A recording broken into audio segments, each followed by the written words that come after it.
अभी तक हमने जितनी इवैल्यूएशन मेजर्स पढ़ी हैं या देखी हैं, उन तमाम इवैल्यूएशन मेजर्स के अंदर हमने दो क्लासेस को कंसीडर किया है, आइदर द पॉजिटिव केस और द नेगेटिव केस। लेकिन रियल लाइफ में we are not always bound to just two classes. We might have to find out or differentiate between more than two classes। यहां पे तो हम ये कह रहे थे ना कि कैंसर है या नहीं है, फ्रॉड हुआ है या नहीं हुआ, टेररिस्ट है या नहीं है, हार्ट अटैक हुआ है या नहीं हुआ, ठीक है। लेकिन लेट से आप ऑटोनोमस व्हीकल एक डिजाइन कर रहे हैं, आप ऑटोनोमस व्हीकल के लिए सिस्टम डिजाइन कर रहे हैं। अब आपके सामने गाड़ी भी आ सकती है, आपके सामने मोटरसाइकिल भी आ सकती है, आपके सामने कोई पैदल चलता हुआ बंदा भी आ सकता है, आपके सामने कोई दरख्त भी आ सकता है, और आपके सामने खुली रोड भी हो सकती है।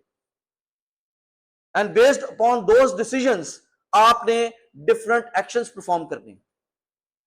फॉर एग्जांपल, अगर खुली रोड है तो एक्सीलेटर नाप दो, अगर आगे गाड़ी है तो अगली गाड़ी की स्पीड लिमिट पे चलते रहो। लेट्स से आपकी स्पीड लिमिट जो है वो 60 है तो 60 पे चलते रहो। अगर आगे मोटरसाइकिल है तो अपनी स्पीड 35 कर लो। अगर आगे पेडिस्ट्रियन है तो अपनी स्पीड 5 किलोमीटर पर आवर कर लो, और आगे दरख्त आ गया है तो फिर फौरन ब्रेक लगा दो। So maybe you need to take different decisions based upon the different items that are in front of you, yeah, that are identified, ठीक है। सो आपके पास दो से ज्यादा आउटपुट क्लासेस हैं। You have to differentiate between 3, 4, 5, 10, 100, 1000, 10,000 different type of objects, and you have to determine how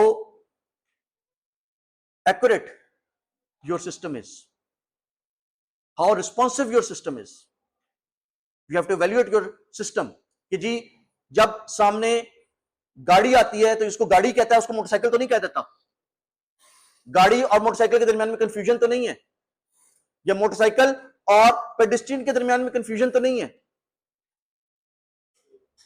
ठीक है। या ओपन रोड एंड दरख्त के दरमियान में कंफ्यूजन तो नहीं है, क्योंकि एक डिसीजन कहता है नाप दो, दूसरा कहता है फौरन ब्रेक लगा दो। और अगर सामने दरख्त आ गया और आपके सिस्टम ने कहा कि नहीं सड़क खाली है, जान दो, उस्ताद जान दो, तो क्या होगा फिर? ठीक है, फिर कहीं और ही जाएंगे आप, ठीक है। सो जब आपने अभी तक हमने जितने सिस्टम्स देखे हैं, they are binary classification systems. Yes या नो, ट्रू या फॉल्स, है या नहीं है, फ्रॉड है या फ्रॉड नहीं है, ट्रू या फॉल्स, यस या नो, ए या बी, या ए या नॉट ए, ये कह लें। हमारे पास ये बाइनरी सिस्टम्स थे। What if we have to evaluate a system that can classify between more than two type of classes? What if we want to classify between more than two type of classes? So what can we do? Ji, any ideas? We want multi-class classification.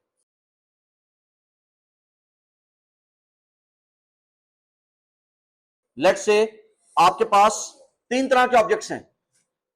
आपके पास you can have object A, you can have object B, और you can have object C. Let's say dengue का मौसम है, आपने blood test device किया, आपने एक ब्लड टेस्ट डिवाइस किया है। अब वो ब्लड टेस्ट जो है वो रेड ब्लड सेल्स को लैदा करता है, व्हाइट ब्लड सेल्स को लैदा करता है, और प्लेटलेट्स को लैदा करता है, ठीक है। डेंगू का मौसम है, आपने प्लेटलेट्स का काउंट डिटरमिन करना है। So your classes could be RBCs, डब्ल्यूबीसीज एंड प्लेटलेट्स। आरबीसीज, डब्ल्यूबीसीज एंड प्लेटलेट्स, आपके पास ये तीन क्लासेस हैं। सो इन तीन क्लासेस को हम किस तरह एवेल्युएट करेंगे कि आपका सिस्टम कितना अच्छा चल रहा है। लेट्स से हम कहते हैं जी we are interested in finding the platelets. लेकिन हमारे पास क्लासेस तो ज्यादा है ना, हमारे पास क्लासेस अब 2 से ज्यादा हो गई हैं, 3 क्लासें हैं, 5 क्लासें हैं, 50 क्लासें हैं जी। कोई ऐसी चीजें होती हैं जिसमें ट्रू या फॉल्स, हाँ, तो इसको किस तरह वैल्यूएट करेगा? How would you, can you modify the existing systems? जो अभी तक हमने वैल्यूएशन मेजर्स पढ़ी हैं, लेट्स से हमने कंफ्यूजन मैट्रिक्स देखा, ट्रू या फॉल्स वाला, true negative, false negative, true positive and false positive, ठीक है। फिर हमने जो है वो जकार्ड इंडेक्स देखा, ठीक है। So all of those algorithms were talking about 2 cases, क्या होगा या नहीं होगा, ट्रू या फॉल्स केस, यस या नो केस। तो जब हमारे पास 2 से ज्यादा क्लासेस होंगी तो हम क्या करेंगे? हम कहते हैं कि जी हमारे पास let's say red blood cells हैं, आरबीसी हैं, डब्ल्यूबीसी हैं एंड जो है वो प्लेटलेट्स हैं,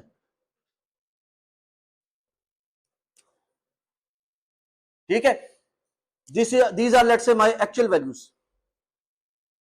हमारे पास ये एक्चुअली में 3 क्लासेस हैं, तो हमने 3 क्लासेस प्रिडिक्ट भी करनी होंगी। So these are my predictions. Predictions में भी मैं रेड ब्लड सेल्स भी प्रिडिक्ट करूंगा, मैं डब्ल्यूबीसीज भी प्रिडिक्ट करूंगा और मैं प्लेटलेट्स भी प्रिडिक्ट करूंगा, ठीक है। अब फॉर एग्जांपल अगर मैंने इस टेस्ट को जो है वो डेंगू के लिए मैं स्पेसिफिक टेस्ट रीड कर रहा हूं, तो मैं क्या करूंगा? मैं अपने इस सिस्टम को कन्वर्ट कर लूंगा इनटू अ बाइनरी सिस्टम। किस तरह? लेट्स से ये मेरा ओरिजिनल डेटा था, लेट मी से this is my original data, ठीक है। ये मेरा ओरिजिनल डेटा था। What am I interested in? I am interested in my platelets, I am interested in my platelets class. So platelet class को मैं positive कह दूंगा and everything else would become negative. So this would become positive and everything else would become negative. So now I can say that this whole region, this region, this region and this region, ये मेरे पास अपने system को मैंने 4 regions में divide कर लिया based upon my negatives and positives. So everything that was not platelets is a negative case and everything that is platelets is a positive case. So everything that was platelet and I said that it is platelet is now my true positive, is now my true positive case. Everything that was not platelet, बेशक red blood cell था या white blood cell था, that was not platelet is my true negative case. Similarly ये platelet थे लेकिन मैंने कहा कि प्लेटलेट नहीं है, my prediction there was that these are not platelets, so these are false positives या false negatives? False negatives. Actually platelets थे लेकिन मैंने कहा कि ये प्लेटलेट्स नहीं है। सिमिलरली ये प्लेटलेट्स नहीं थे लेकिन मैंने कहा कि ये प्लेटलेट्स हैं, so these are false positives. This approach is called one versus all approach. This approach is called one versus all approach. कि आप एक क्लास को पॉजिटिव ले लेते हैं और बाकी तमाम क्लासेस नेगेटिव बन जाती हैं, ठीक है। अगर यही टेस्ट मैं परफॉर्म कर रहा होता to look for blood cancer, ठीक है, लेट्स से मैं ब्लड कैंसर के लिए भी यही टेस्ट परफॉर्म करना चाहता हूं, उस केस में मेरी पॉजिटिव क्लास डब्ल्यूबीसी बन जाती, ठीक है। उस केस में मेरी पॉजिटिव क्लास डब्ल्यूबीसी बन जाती और red blood cell and white blood cell, red blood cell and platelets would become the negative cases. So मैं इसी तरीके से लिखे हुए डेटा को दोबारा लिख लेते हैं। Let's for the sake of simplicity let's copy those, हम इसी को कॉपी कर लेते हैं और यहां पे हम बात करते हैं। So these are my actual, लेकिन अब मेरी नेगेटिव और पॉजिटिव केसेस बदल गए हैं, नेगेटिव और पॉजिटिव केसेस मेरे बदल गए हैं।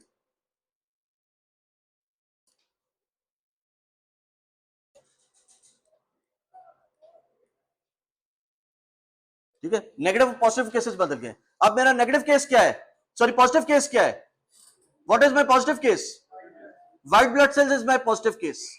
और सिमिलरली यहां से भी मेरा white blood cell predictive positive case है।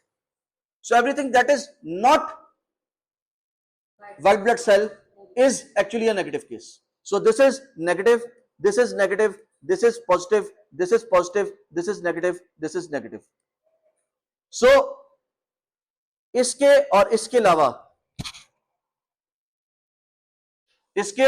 ये जो मैंने क्रॉस बनाया है, इस क्रॉस के अलावा ये रेड ब्लड सेल था, इसको मैंने रेड ब्लड सेल कहा, ये रेड ब्लड सेल था, इसको मैंने प्लेटलेट कहा। आई डोंट केयर कि मैं रेड ब्लड सेल को रेड ब्लड सेल कह रहा हूं या प्लेटलेट कह रहा हूं, या उसको मैं मोबाइल फोन कह रहा हूं, या उसको मैं एयर कंडीशनर कह रहा हूं। आई डोंट केयर कि मैं रेड ब्लड सेल को क्या नाम दे रहा हूं, एज लॉन्ग एज मैं उसको व्हाइट ब्लड सेल नहीं कह रहा।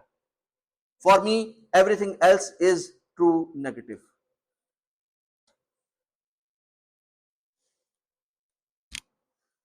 ये जो रीजन है, this region is my true positive region, जिसमें मैंने व्हाइट ब्लड सेल को व्हाइट ब्लड सेल कहा, जहां पे मैंने व्हाइट ब्लड सेल को व्हाइट ब्लड सेल कहा, ये वो रीजन है।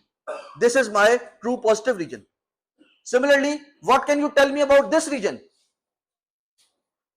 What can you tell me about this reason, ये रीजन कौन सा है, जो कि एक्चुअली व्हाइट ब्लड सेल थे लेकिन मैंने इसको कुछ और कह दिया। क्या कहा डजंट मैटर, लेकिन व्हाइट ब्लड सेल नहीं कहा।